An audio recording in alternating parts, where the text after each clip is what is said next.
আমরা আজকে যে বিষয় নিয়ে আলোচনা করব সেটি হলো ভেরিকোজ ভেন্স বা পায়ের শিরা ফোলা। আমরা প্রায়শই দেখি অনেক মানুষের পায়ের শিরা হঠাৎ করেই নীল রং হয়ে ফুলে যাচ্ছে। এটি নিঃসন্দেহে একটি অত্যন্ত বেদনাদায়ক একটি সমস্যা। আর এই সমস্যা থেকে আমরা কিভাবে সহজে মুক্তি পেতে পারি সেই বিষয় নিয়ে আজ আমাদের জানাচ্ছেন বিশিষ্ট consultant surgeon doctor Prosenjit Chowdhury. নমস্কার, আমি ডক্টর প্রসেনজিৎ চৌধুরী। আমি এমএস জেনারেল সার্জন। আজকে যে বিষয় নিয়ে কথা বলবো সেটি একটি অত্যন্ত প্রাত্যহিক সমস্যা যেটা আমরা সম্মুখীন হই, ভেরিকোজ ভেন। ভেরিকোজ ভেন বলতে আমরা কি বুঝি? ভেরিকোজ ভেন বলতে আমরা বুঝি পায়ের মধ্যে মোটা মোটা নীল শিরা।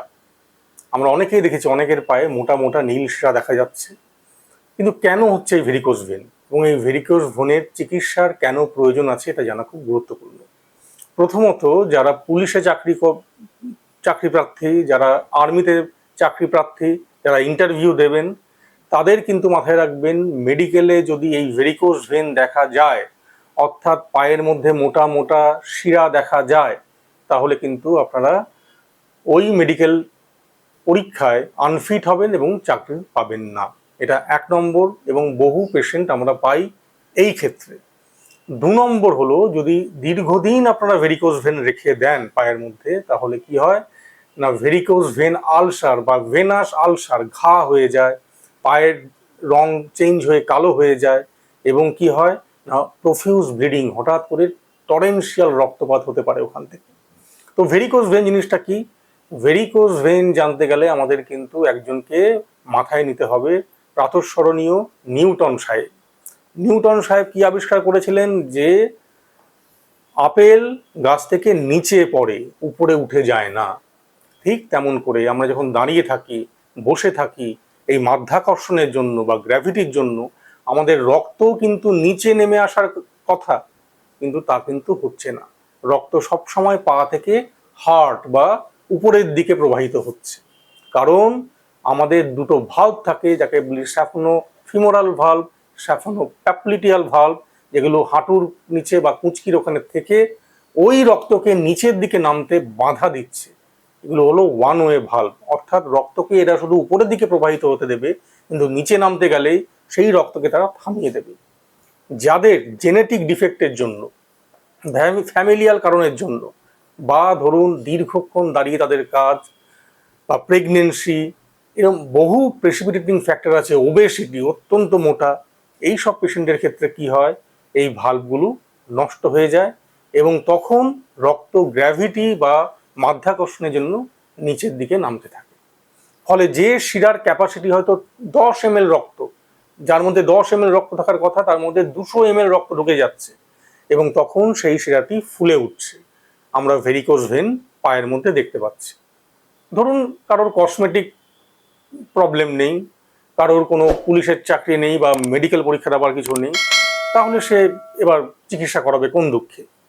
কারণ এই যে ভেন ফুলে গেল, মোটা হয়ে গেল, ফলে বেলুনের মতো ফুলে যাওয়ার জন্য তার দেওয়াল পাতলা হয়ে গেল। এবার এই পাতলা দেওয়াল দিয়ে রক্তের কোষ বাইরে বেরোতে শুরু করলো। এইবার হলো গল্প শুরু। কারণ যে রক্ত রক্তের নালীর মধ্যে থাকলে আমাদের ক্ষেত্রে জীবন, সেই রক্ত যদি রক্ত নালী ভেদ করে চামড়ার নিচে চলে আসে, সে আমাদের জন্য বিষ। সেই রক্তের বিভিন্ন কেমিক্যালস আমাদের চামড়া খেতে শুরু করে, অর্থাৎ নিজের রক্ত নিজের চামড়াকে খেতে শুরু করে। ফলে প্রথমে কি হয়, ডিসকালারেশন, অর্থাৎ কালচে ভাব হতে শুরু করে পায়ে। 2 নম্বর কি, এক্সিমা, চুলকুনি শুরু হবে। 3 নম্বর কি হতে পারে না, আলসার, অর্থাৎ বড় বড় ঘা, যেগুলো কিন্তু কোনো মানে আমরা অ্যান্টিবায়োটিক বা এসব ড্রেসিং করে কিন্তু আমরা সারাতে পারবো না, কারণ কনস্ট্যান্ট ওই রক্ত কিন্তু ওই শিরা দিয়ে বাইরে লিক করছে। এবং তারপর আরেকটা রোগ হয়, লাইপোডার্মাটোস্ক্লেরোসিস, অর্থাৎ ওই চামড়া এবং চামড়ার নিচে যে চর্বি, সেগুলো একসাথে মিশে গিয়ে একটা কার্ডবোর্ডের মতো একটা পায়ের অবস্থা হয়ে যায় এবং ওই ঘা থেকে মাঝে মাঝেই প্রফিউজ ব্লিডিং হয়। তো আমরা নিশ্চয়ই ওয়েট করবো না কবে আমাদের এই কমপ্লিকেশনগুলো হবে, তখন আমরা গিয়ে কিছু চিকিৎসা করাবো। ফলে ভেরিকোজ ভেন হলে তাকে আমরা কিন্তু অবহেলা করব না, কারণ এর চিকিৎসাটা খুব সহজ, কোনো অপারেশন কাটাকুটি কিচ্ছু প্রয়োজন হচ্ছে না। আমরা কি করছি এখন বলি ইভিএলটি, এন্ডোভেনাস লেজার থেরাপি, অর্থাৎ ওই ভেনের মধ্যে দিয়ে একটা সূক্ষ্ম লেজার ফাইবার আমরা ঢুকিয়ে দিই আল্ট্রাসোনোগ্রাফিক মেশিন গাইডেন্সে। এবং কি হয়, ওই ভাল্ব পর্যন্ত আমরা চলে যাই, কুঁচকির ভাল্ব স্যাফোনোফিমোরাল জাংশন পর্যন্ত আমরা চলে যাই, এবং সেখান থেকে আমরা লেজার এনার্জি দিয়ে দিয়ে ওই খারাপ ভেনটাকে আমরা সম্পূর্ণভাবে নষ্ট করেছি। যে মুহূর্তে এই রক্তের ভেরিকোজ ভেন নষ্ট হয়ে গেল, আমার কিন্তু যে ক্ষতিগুলো হয়েছিল পায়ের, সেই ক্ষতিগুলো আবার নর্মাল অবস্থায় ফিরতে শুরু করলো, এবং 5 মাস 6 মাসের মাথায় আমরা আবার একটা সম্পূর্ণ নর্মাল পা আবার ফিরে পেলাম। অনেক সময় যেটা হয়, রেকারেন্স হয়, লেজার করার পরও রেকারেন্স হয়। কারণ কি?